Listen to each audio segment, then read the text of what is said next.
खबर शामिल करते हैं मलिक मकसूद चिन्योटी से। चिन्योट जंग रोड ट्रांसफार्मर को आग लग गई। आग लगने से पास खड़े 2 रिक्शे, 4 मोटरसाइकिल्स, 1 रेहड़ी जल गई।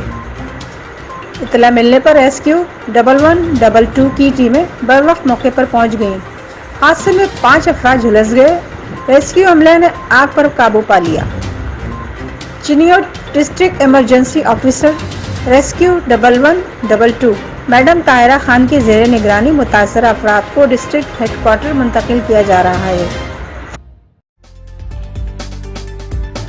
बिस्मिल्लाहिर्रहमानिर्रहीम। ये हमारा गांव है 223 रमाना शुमाली। यहाँ से मोची वाले तक का तकरीबन 1.5 किलोमीटर का ये रोड दोबारा रिपेयर करके बना रहे हैं। तो इसकी जो पहले ईंटें थी इन्होंने निकाल के साइड पे लगा दी हैं पुरानी वाली। तो जो नई ईंटें मंगवाई हैं वो भी इंतहाई नाकिस और कच्ची किस्म की ईंटें हैं। बाकी मटेरियल भी सारा नाकिस से इस्तेमाल कर रहे हैं। तो हमारे आला जो हैं अपना DCO साहब से या वज़ीर-ए-आला पंजाब साहब से गुजारिश है कि वो महकमाना कार्रवाई करके इसका नोटिस लें।